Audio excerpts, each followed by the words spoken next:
Bonjour à tous, aujourd'hui je suis au théâtre Le Trianon et j'ai le plaisir de recevoir David Voinson pour un petit café sur scène. Il t'est arrivé de partir en after avec une partie de ton public. Quelle angoisse! Est-ce que c'est une chose que tu fais encore? Absolument pas. Bonjour David. Bonjour. Je suis ravie de te rencontrer à seulement 25 ans, bientôt 26. Oui, c'est ça. Tu es un humoriste montant, tu cartonnes sur les réseaux sociaux. 559 000 abonnés. Ça fait plaisir. C'est dingue, incroyable. C'est vrai, ouais. On en reparle après si tu veux. Et tu es auteur et vidéaste. Tout roule en fait pour toi à ton âge? Pour l'instant, ça va. Petite grippe, petit rhume, ça c'est normal. Faut un truc un peu moins charismatique pour vraiment péter le truc de pas mal. Ouais. Mais non, tout roule, ça fait plaisir. Alors tu es actuellement en tournée dans toute la France avec ton one-man show. Oui. Et à Paris au Trianon, sur cette scène, Oui. du 27 au 30 décembre. C'est magnifique. Avec maman qui sera placée là-haut. Avec maman, avec Didier, qui est mon père également. Ils se connaissent depuis pas mal d'années maintenant, les deux. Et c'est magnifique. Je suis très content d'être là. Il y a 1000 places. On va essayer d'en rentrer 4000 en 4 soirs. Et c'est un théâtre magnifique à l'italienne et je suis très honoré d'être là. J'imagine. Alors tu es né en Bourgogne, mais tu as grandi dans le bassin d'Arcachon. Tes parents ont voulu déménager Mes parents ont voulu être heureux parce qu'à la base ils étaient en Lorraine et j'embrasse les Lorrains. Mais j'avoue que Metz, Thionville, ça inspire pas le bonheur tout de suite. C'est très gris. Tu vas te mettre quelques personnes à dos. Oui, mais je les embrasse tendrement, de loin, mais tendrement quand même. Et le bassin d'Arcachon, c'est magnifique. Je sais pas si vous connaissez. Non.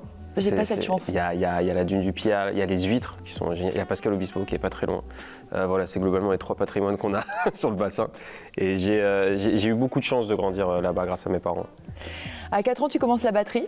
Ouais. Tu voulais faire carrière musicien, une carrière de musicien? Oui. Tu avais un groupe? Oui, absolument. Il s'appelait comment? Au lycée, il s'appelait The Mind Trippers, ça veut dire les voyageurs de l'esprit. Je t'avoue que moi non plus, je ne savais pas ce que ça voulait dire à l'instant même. Et on a fait 1 an de concerts, c'était des concerts locaux, on va pas se mentir. Et c'était la première fois que je montais sur scène. C'était ma première expérience derrière une batterie. Et j'étais très content. Et aujourd'hui, d'être devant, toujours avec un peu de musique sur scène, ça me fait du bien. Alors, ton papa était agent de sécurité à l'Olympia d'Arcachon. Ouais.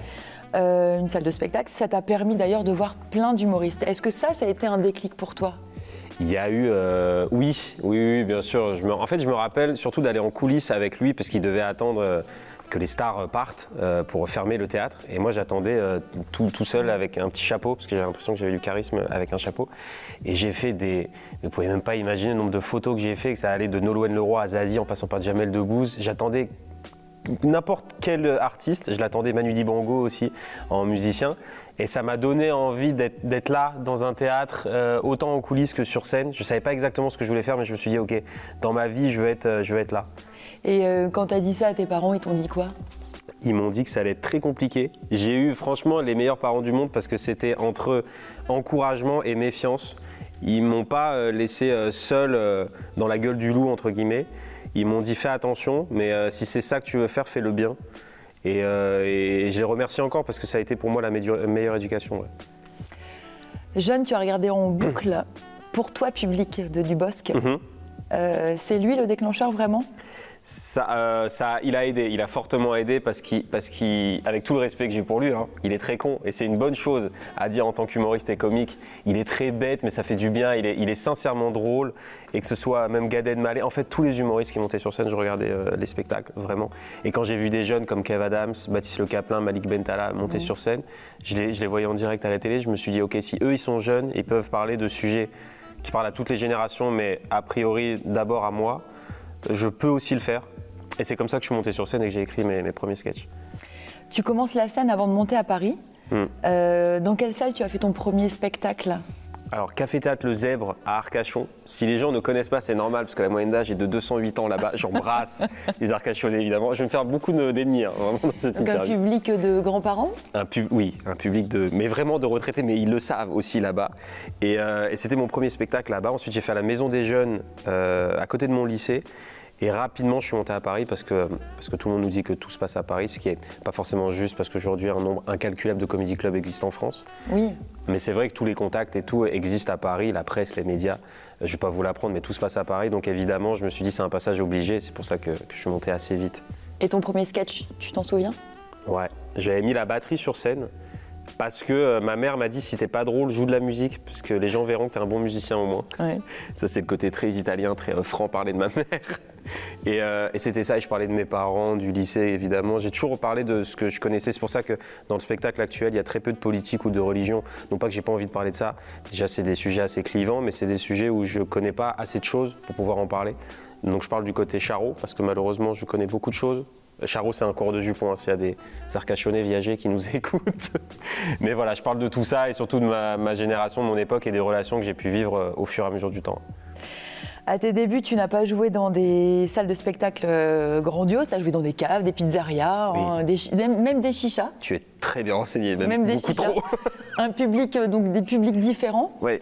C'est quoi ta pire expérience?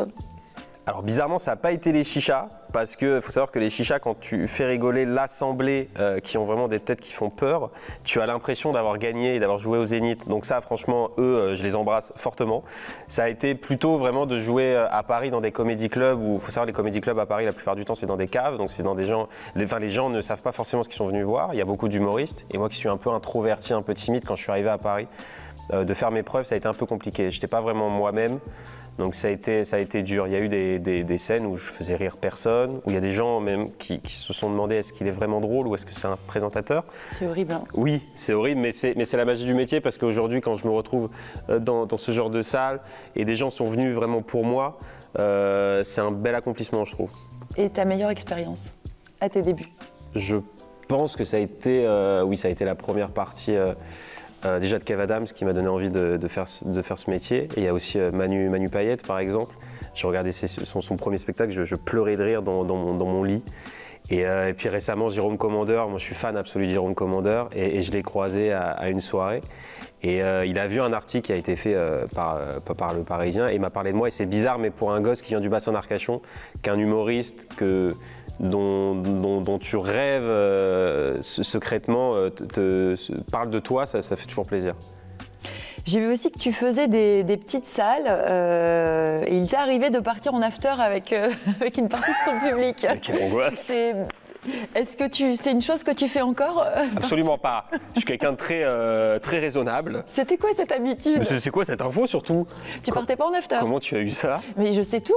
Non mais il faut arrêter de tout savoir, madame.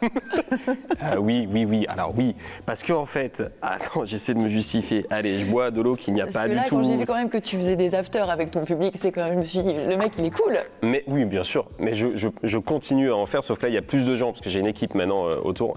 Mais en fait, c'est un métier où vraiment on se sent assez seul parfois la plupart du temps, ce qui est un peu cliché et vrai. On se retrouve devant des centaines de personnes et une heure après à l'hôtel, on est tout seul. Moi, j'avais pas envie de vivre ce côté un peu solitude. Donc je disais parfois sur scène, on sort où ce soir? Surtout quand j'étais à Marseille ou à Lille ou ailleurs. Et donc les gens n'hésitaient pas à me dire on sort là. Et donc j'ai fait oui pas mal d'afters avec des gens. Je bois pas, faut le savoir.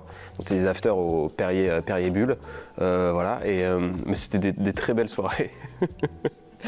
Alors après, il y a la capitale, arrivée à Paris. Début difficile, surtout quand on vit dans un 9 mètres carrés au 6e étage, sans ascenseur, les toilettes sur le palier. Oui. C'était quoi le plus dur, les toilettes sur le palier ou Paris? C'était un mélange des deux. J'étais loin aussi de ma famille. Bon, c'est normal, c'est les débuts. Hein. J'étais loin d'eux, j'étais loin de mon premier amour, qui à l'époque m'a dit qu'elle voyait un gars pour ses aides de maths. Aujourd'hui, ça fait 6 ans qu'ils sont ensemble. Voilà, on les embrasse. Pas du tout, je les méprise. Mais à part ça, non, le plus dur, ça a été les toilettes sur le palier, on va pas se mentir. C'est très compliqué. Ça. Et surtout, on a cru en toi puisque tu as fait les premières parties d'humoristes importants quand même, oui. Kev Adams, Jarry, Manu Payet, avec lequel tu te sens le plus proche? Kev, évidemment Kev, parce que c'est le premier il m'a donné ma chance, il m'a fait confiance, il m'a donné beaucoup de conseils. Et encore aujourd'hui, je lui parle et je lui demande mon avis. Il n'y a pas de bécherel vraiment dans cette interview. Trouvez des mots, c'est un jeu aussi. Hein. Mais non, il m'a vraiment donné ma chance et ça, et je lui suis encore redevable. Alors les réseaux sociaux, un carton, 559 000 abonnés. Tu t'es fait une notoriété avec tes vidéos sur les rapports hommes-femmes, avec la création de ton personnage La Blonde. Qui n'est pas là, mais